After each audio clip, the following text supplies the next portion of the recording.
Palitana civil hospital સરકારી હોસ્પિટલમાં 2.5 લાખ લીટરના ભૂગર્ભ પાણીનો ટાંકી બનાવવા માટેનો વર્ક ઓર્ડર ધર્મનંદન કન્સ્ટ્રક્શન કંપનીને આપવામાં આવ્યો. એમણે કામ શરૂ છે, એવા ફોટા અપલોડ કરી અને કામ પૂર્ણ થઈ ગયું છે અને એમના બિલ પણ ગાંધીનગર એમના એન્જિનિયરોએ સાઇન કરીને મોકલ્યા. આ અરસામાં પાલીતાણા સરકારી હોસ્પિટલમાં જ્યારે મારી સરપ્રાઇઝ વિઝિટ હતી ત્યારે મેં એ ટાંકી 2.5 લાખ લીટરની ભૂગર્ભ ટાંકી જોવા માટેનો મેં જ્યારે વાત કરી ત્યારે ત્યાંના પ્રશાસન કે ડૉક્ટરને કોઈને ખ્યાલ જ નહોતો અહીંયા ટાંકી બની છે, પરંતુ ખરેખર ત્યાં ટાંકી બની ન હતી. આ તપાસ તુરંત જ અમારા અધિકારીને અમે આપી અને જાણવા મળ્યું કે ત્યાં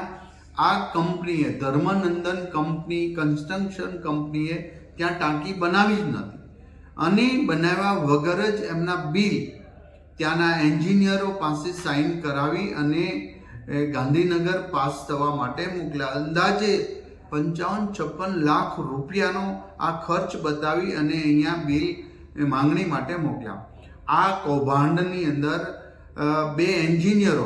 અમારા બે એન્જિનિયરો મેહુલ દવે જે કાર્યપાલક એન્જિનિયર છે અને NV કાલિયા નાયબ કાર્યપાલક એન્જિનિયર, આ બંનેની સંડોવણી આ કૌભાંડમાં હતી અને એમને બિલ ઉપર સાઇન કરીને જ અમારા વિભાગમાં અહીંયા મોકલ્યા. જે આખું સ્કેમ અમારા PIU વિભાગ દ્વારા મારી વિઝિટ દ્વારા બહાર આવતા અમે તુરંત જ આજે કાર્યપાલક એન્જિનિયર મેહુલ દવે અને નાયક કાર્યપાલક એન્જિનિયર NV કાલિયાને ફરજ મોકૂફ કરી દીધા છે અને સસ્પેન્ડ કરી દેવામાં આવ્યા છે અને ધર્મનંદન કન્સ્ટ્રક્શન કંપની પર પોલીસ કેસ કરવામાં અને બંને એન્જિનિયરો પર પોલીસ કેસ કરવાની સૂચના આપવામાં આવી છે અને આ કંપનીને બ્લેકલિસ્ટ કરવામાં આવી છે.